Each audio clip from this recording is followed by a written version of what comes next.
গুৰুমস্ত আইমাতৃমস্ত সবাৰ শ্ৰী গৌৰী গৌৰীবাৰ প্ৰতিভা সেবা নিবেদন কৰেছি যে আজি 3 দিন ধৰে ধাৰাবাহিকভাৱে চলি অহা মহাভাৰতৰ এই মহানুষ্ঠানৰ আজি দ্বিতীয় তথা অন্তিম দিনৰ কাৰ্যসূচী আমি পৰৱৰ্তী কিছু আলোচনা কৰিবলৈ আহিছোঁ।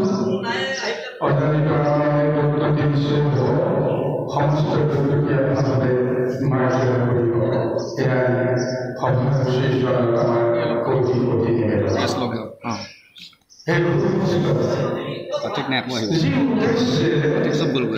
মহাভাগৱত বৈকুণ্ঠৰ পৰা যেনেই নহওক যাৰ মাধ্যমেৰে নহওক আহি আহি কলিযুগত পৰীক্ষিত দিহাৰ চলেৰে সমস্ত জগতৰ কাৰণে মহাভাগৱত আহিব। সূক্ষ্মণিয়ে এটা এটাকৈ 12টা মহাতত্বৰে ভাগৱত মূৰ্তি কৃষ্ণ পৰীক্ষিত প্ৰদান কৰিলে। 7 দিনৰ অন্তত সূক্ষ্মণিয়ে সমস্ত ভাগৱত দান দিয়াৰ পিছত পৰীক্ষিত প্ৰশ্ন কৰিছে যে হে মহাৰাজ, মোৰ ক'ব লগাখিনি মই গোটেইখিনি ক'লোঁ, জানিব লগা যদি কিবা আৰু বাকী থাকিল, বুজিব লগা যদি কিবা বাকী থাকিল, তেনেহ'লে তোমাৰ কল্যাণৰ কাৰণে প্ৰয়োজন সাপেক্ষে মই আৰু 7 দিন এই মহাভাগৱত মই তোমাক ক'ম। তুমি কেৱল তুমি ব্যক্ত কৰা যে তুমি আৰু কিবা জানিব লগা আছে। তাৰপিছত পৰীক্ষিত মহাৰাজে তেতিয়া সূক্ষ্মণিৰ ওচৰত হাত জোৰ কৰি পৰমতে তেওঁ নিবেদন কৰিলে, হে গুৰুদেৱ, মই যিমান যি জানিব লগা আছিল, বুজিব লগা আছিল, তোমাৰ পৰা মই সমস্তখিনি মই পালোঁ। এতিয়া আৰু ঈশ্বৰক বুজিব পৰা, ঈশ্বৰৰ বিষয়ে শংকা কৰিব পৰা কোনো সমস্যা মোৰ নাই। এটাই মোৰ মাত্ৰ মোৰ সন্মুখত এটা কৰ্ম সাধনাৰ ব্যৱস্থা আছে, সেয়া হৈছে মই কেনেকৈ এই সংসাৰ আনন্দ মনে ত্যাগ কৰিব পাৰোঁ, কেনেকৈ ব্ৰহ্মসাগৰ মৰ্যাদা ৰক্ষা কৰিব পাৰে, এই কৰ্মৰ বাবেহে মই অপেক্ষা কৰিব লগা হৈছোঁ। গতিকে আপুনি যিমান সোনকালে পাৰে সিমান সোনকালে মোৰ পৰা আপুনি বিদায় লওক। আপুনি থকালৈকে তক্ষক আহিব নোৱাৰিব। আপুনি থকালৈকে এই নাৰায়ণ ক্ষেত্ৰত কাল আৰু মায়া প্ৰৱেশ কৰিব নোৱাৰিব। কাল আৰু মায়া যদি প্ৰৱেশ নকৰে, ব্ৰহ্মসাপ ব্যৰ্থ হৈ যাব। তক্ষকেতো আহি মোক একো কৰিব নোৱাৰে। গতিকে আপুনি মোক কৃপা কৰক আৰু আপুনি এই সংসাৰৰ পৰা মুক্ত হ'বৰ কাৰণে মোৰ যি শেষ কৰ্মভাগ আছে সেইখিনি মই সম্পাদন কৰিবৰ কাৰণে আপুনি মোক ত্যাগ কৰিব। এনেদৰে সূক্ষ্মণিক যেতিয়া তেওঁ আনন্দ মনে বিদায় দিলে, তাৰপিছত এতিয়া পৰীক্ষিতে চিন্তা কৰিলে যে মোৰ সময় সমাগত হৈ গ'ল, গতিকে মই বৈকুণ্ঠলৈ যোৱাৰ যিটো ব্যৱস্থা, সেই ব্যৱস্থাটো মই ধাৰণ কৰিম। সূক্ষ্মণিক দিয়া শেষ সম্ভাষণেই তেওঁৰ শেষ শব্দ। বাহিৰত যিমান সমস্ত ঋষি মুনি বা ৰাজেন্দ্ৰবৰ্গ যেনেকেই তেওঁ আগুৰি নাথাকক কিয়, কাৰোৰ লগত তেওঁ কথা বতৰা ভাৱ বিনিময়ৰ প্ৰয়োজন কৰা নাই। তেওঁ মৌনব্ৰত ধাৰণ কৰিলে আৰু মৌনব্ৰত ধাৰণ কৰিয়ে তেওঁ আসনত নিজেই উপবিষ্ট হৈ যোগমাৰ্গৰ সাধনাৰ ব্যৱস্থা কৰিলে। যেতিয়া তেওঁ ধ্যানত মগ্ন হৈ গ'ল, হৈ যোৱাৰ লগে লগে ৰাজেন্দ্ৰবৰ্গৰ মাজত এটা সাংঘাতিক এটা উত্তেজনা আহিছে। সকলোৰে মনত যিটো আকাংক্ষা যে নিৰ্দিষ্ট সময়টো আহি গ'ল, দক্ষকে আহি তেওঁ দংশন কৰিব, বৈকুণ্ঠলৈ তেওঁ যাওক বা নাযাওক, ধৰাধাম এৰি থৈ পৰীক্ষিত যাব লাগিব। গতিকে সষ্টম হৈ গ'ল, কাৰণ সকলোৰে এটা দায়িত্ব আছে, কৰ্তব্য আছে। ৰজাক যেনেকেই নহওক ৰক্ষা কৰিব লাগিব। কোনো কাৰণতে যেন দক্ষকে ছদ্মবেশলৈ প্ৰৱেশ কৰিব নোৱাৰে, তাৰ কাৰণে অভেদ্য এক দুৰ্গত পৰিণত কৰা। চাৰিওফালে সৈন্য সামন্তই এনেকৈ ঘেৰি ধৰিলে, কোন পৰুৱা এটাও যেন পাৰ হৈ যাব নোৱাৰে। এই অভেদ্য এক মহা দুৰ্গত পৰিণত কৰি সকলোৱে কেৱল বাট চাই আছে অন্তিম মুহূৰ্তটো কেনেদৰে আহে, দক্ষকক কেনেদৰে বাধা দিব পৰা যাব, ঠিক তেনেদৰে বাট চাই আছে।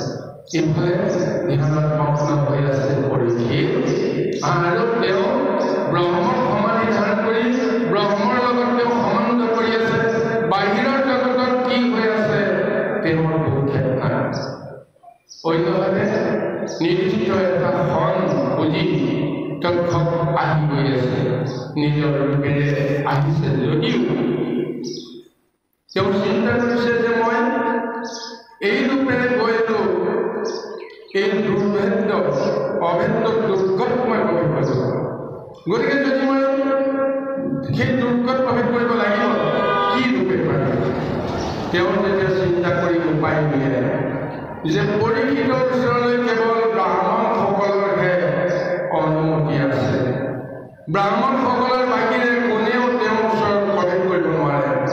আনকি ক্ষত্ৰিয়সকলেও, সৈন্য বাহিনীৰ সকলে কৰ্তব্য ৰাজন্য বৰ্গেও তাত প্ৰৱেশ কৰাৰ অনুমতি পোৱা নাই। গতিকে সেই দক্ষকে মূৰ্তি ধৰি ব্ৰাহ্মণৰ ৰূপ লৈ আহি আছে। আনহাতে কশ্যপ নামৰ এজন ব্ৰাহ্মণ, সেই ব্ৰাহ্মণেও তেওঁ জানি আছে যে মই পৰীক্ষিত দক্ষকে যেতিয়া দংশন কৰিব, সেই দংশনৰ পৰা তেওঁক মই পুনৰ জিহাই তুলিব লাগিব। তেওঁ মনত এটা ভাৱনা যে মই জীৱনত এই সৰ্ববিষ হৰণকাৰী মৃত্যুঞ্জয়ী এই মহামন্ত্ৰটো মই ইমান দিনে প্ৰয়োগ কৰিবলৈ মই সুযোগ পোৱা নাই, আৰু আজি মই ৰজাক জীয়াই তুলি অভিশাপৰ পৰা মুক্ত কৰি মই প্ৰমাণ কৰি দিম যে আচলতে মই কিমানখিনি আয়ত্ত কৰি আছোঁ। তাৰ বিনিময়ত ৰজাই মোক বা ৰাজন্য বৰ্গই মোৰ ওপৰত সন্তুষ্ট হৈ ইমান অপাৰ ধন সম্পদ দিব, যিখিনি পোৱাৰ পিছত আৰু জীৱনত মোৰ আৰু কৰিব লগা যেন একো বাকী নাথাকে। এনেকুৱা এটা আকাংক্ষালৈ তেওঁ আহি আছে। দুইজন ব্ৰাহ্মণ যেতিয়া মুখামুখি হৈছে, এজন ছদ্মবেশী দক্ষৰূপী ব্ৰাহ্মণ, আৰু আনজন সেই দক্ষকক বধ কৰিব পৰাকৈ শক্তি ধাৰণ কৰি মহাঔষধি লগত লৈ অহা এই ব্ৰাহ্মণ। দক্ষকে নিলগৰ পৰাই গোন্ধটো পাই গ'ল, কিবা এটা নহয় কিবা এটা ইয়াত অন্তৰত আহিব। শেষত দুয়োজনৰ মাজত ভেটাভেটি হ'ল, দুয়োজনৰ মাজত পৰিচয় হ'ল। পৰিচয় অনুসাৰে নিজৰ নিজৰ উদ্দেশ্যৰ কথা ব্যক্ত কৰিবলৈ আৰম্ভ কৰিলে। পৰীক্ষিতে এই সংসাৰ পৰা বিদায় লোৱাৰ ক্ষণত দক্ষকৰ দংশন ল'ব লাগিব। দক্ষকে ক'লে, মই ব্ৰহ্মশাপৰ সমস্ত মৰ্যাদা ৰক্ষা কৰি মই পৰীক্ষিতক দংশন কৰিবৰ কাৰণে আহিছোঁ। মোৰ পৰা কোনেও পৰীক্ষিতক ৰক্ষা কৰিব নোৱাৰে। তাৰপিছত ব্ৰাহ্মণে ক'লে, তোমাৰ কৰ্ম তুমি কৰা, মোৰ ক'ব লগা নাই। তুমি কৰি যোৱাৰ পিছত বাকীখিনি মই কৰিম। বোলে কি কৰিবা? মই ৰজাক জীয়াই তুলিম। দক্ষক আচৰিত যে মোৰ দংশনত এতিয়ালৈকে কোনো হাৰি যাব পৰা নাই, অথচ তুমি যে মোক প্ৰত্যাহ্বান দিছা যে মোৰ হাজাৰ প্ৰয়াসক তুমি কি কৰিব পাৰিবা ব্যৰ্থ কৰিব পাৰিবা তেতিয়া তক্ষকে ক'লে তুমি পাৰিবা জানো ব্ৰাহ্মণে ক'লে মই পাৰিম তক্ষকে ক'লে তেতিয়াহ'লে তুমি প্ৰমাণ দিয়াচোন তুমি মোৰ এই শক্তিক কেনেকৈ তুমি প্ৰতিহত কৰিব পৰা মই প্ৰমাণ পাব লাগিব তেতিয়া ব্ৰাহ্মণে ক'লে কশ্যপে ক'লে হ'ব যি কৰিবলৈ কোৱা যি পৰীক্ষা দিবলৈ কোৱা মই তাকে কৰিম তাৰপিছতে তক্ষকে ক'লে যে এই বটবৃক্ষডালত যিমানবিলাক জীৱ বাস কৰি আছে পোক পৰুৱাৰ পৰা আৰম্ভ কৰি পক্ষী পণ্য এই সমস্তবিলাক জীৱ এই বৃক্ষডাল বটবৃক্ষত আশ্ৰয় দি আছে মই ফুট মাৰি দিয়াৰ লগে লগে সমস্তবিলাক ভস্ম হৈ যাব সমস্তবিলাক চূৰ্ণাকৃত হৈ যাব তুমি জীয়াই তুলিব লাগিব পাৰিবানে সেইটো মই পাৰিম তাৰপিছত তক্ষকে প্ৰমাণ কৰিবৰ কাৰণে সেই বটবৃক্ষত যেতিয়া তেওঁ ব্ৰহ্মফুট মাৰি দিলে লগে লগে বৃক্ষৰ বহনীয়ে সমস্ত দহি পেলালে আৰু গছৰ শৃং চাপ নাইকিয়া হৈ গ'ল কেৱল ভস্মীভূত ছাইখিনি একত্ৰিত হৈ তলত জমা হৈ ৰৈ গ'ল এতিয়া তক্ষকে কৈছে কোৱা তুমি কি কৰিবা এটি তোমাৰ কৰ্ম কৰা কোনো এটা জীৱ হেৰাই যাব নোৱাৰিব সমস্তবিলাকক তুমি পুনৰ জীৱন দান দিয়া তেতিয়াহে মই তোমাক মাৰিম এয়া হৈছে পদৰ মাধ্যমৰ এক বৰ্ণনা আহক ইয়াৰ পিছত আমি পৰৱৰ্তী পদলৈকে আগবাঢ়িম কৃষ্ণ কৃষ্ণ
কশ্যপ ব্ৰাহ্মণক ওলটাই পঠোৱা তেওঁ যদি ধৰ্ম পালন কৰিব লাগে, কৰ্ম যদি সাধন কৰিব লাগে, তেতিয়াহ'লে তেওঁ আহি 7 দিনৰ ভিতৰতে যেনেকেই নহওক তেওঁ কৰ্ম কৰি পৰীক্ষিতক দংশন কৰি থৈ যাওক। তেওঁৰ দংশনত পৰীক্ষিত বাছে মৰে, এই কথা তেওঁ কিয় নিজে দায়িত্ব ল'ব লগা হ'ল যে পৰীক্ষিত মৰিবই লাগিব, পৰীক্ষিত বাচিব নোৱাৰিব। তাৰ এটা বহুত ৰহস্য আছে, যাৰ কাৰণে এতিয়া তেওঁ নিজৰেই অৰ্থ ধন খৰচ কৰি হ'লেও চিংগিমণিৰ অভিশাপ তেওঁ যেন পূৰ্ণ কৰিবলৈ উঠি পৰি লাগিছে। অৰ্থাৎ এই অভিশাপৰ লগত তক্ষকৰ কিবা এটা গোপন ৰহস্য জড়িত আছে। তক্ষকে নিশ্চয় শত্ৰু জ্ঞান কৰি ইমান দিনে অপেক্ষা কৰি আছে পৰীক্ষিতক বধ কৰাৰ চলেৰে তেওঁৰ মনত লুকাই থকা যি এটা আপোনাৰ দুৰ্ঘটনা, যি এটা প্ৰতিকূল পৰায়ণ ভাৱনা, সেই ভাৱনাটো প্ৰয়োগ নকৰালৈকে তেওঁ কেতিয়াও শান্তি থাকিব। আপোনালোকে জানিব, এই তক্ষক কুলৰ লগত পাণ্ডৱ কুলৰ শত্ৰুতা অহিনুকুল এটা অৱস্থাত আছিল। গতিকে তাৰ কাৰণতে আজি এনেকুৱা এটা অৱস্থালৈকে আহিব লগা হয়, যেতিয়া প্ৰভু ভগৱন্ত কৃষ্ণই অৰ্জুনক লগত লৈ খাণ্ডৱ বনত উপস্থিত হৈছিল।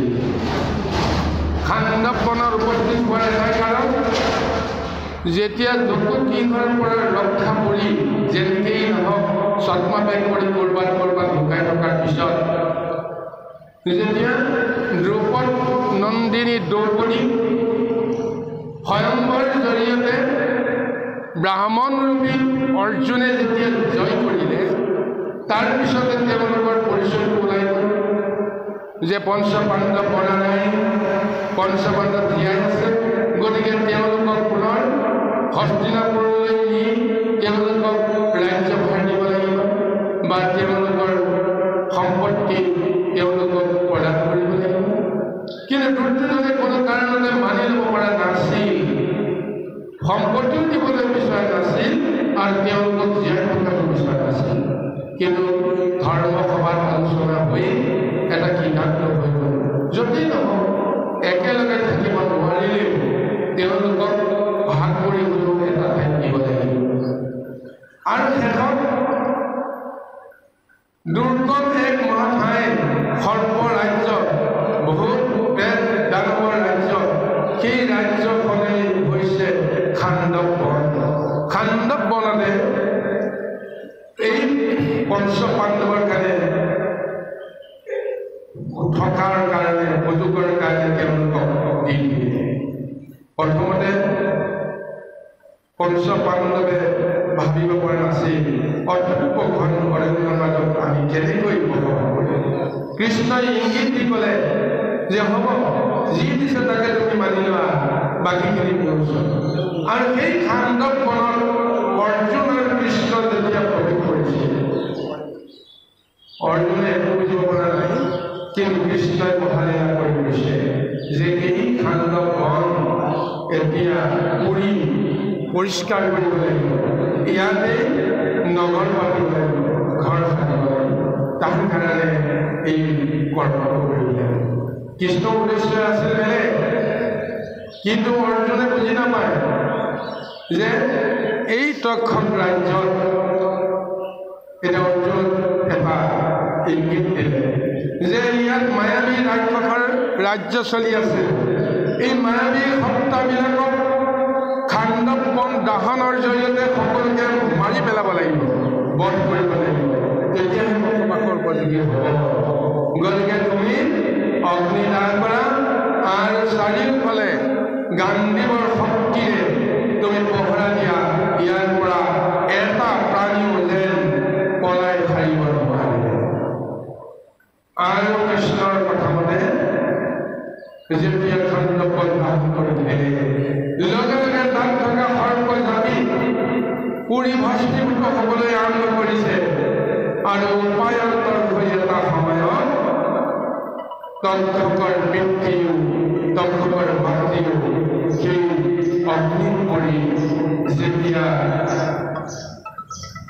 মৃত্যুক সাৱটি ল'ব লগা হ'ল।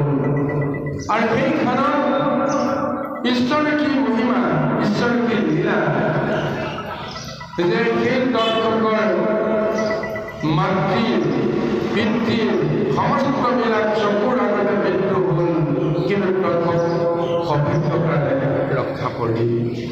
এয়াই হৈছে দৰ্শকৰ পিতৃকুলৰ বৈৰী ৰূপত পাণ্ডৱকুলত তেওঁ আজন্ম ভক্তৰূপে গণ্য কৰা এক ব্যৱস্থা। তেতিয়া দৰ্শকে প্ৰতিজ্ঞা কৰিছে, এদিন হ'লেও মই মোৰ বংশ বৈৰী পিতৃ বৈৰী বংশ মই ধ্বংস কৰিম। বিশেষকৈ অৰ্জুনৰ ওপৰত তেওঁ এই অংগীকাৰ কৰিছে, এদিন হ'লেও মই তোমাক মই বধ কৰিব। কিন্তু জগতৰ ঈশ্বৰ ভগৱন্ত যেতিয়া তেওঁৰ সৰ্ব সময়তে তেওঁ ওচৰত আছে, দৰ্শকে একো কৰিবলৈ সুযোগ পোৱা নাছিল।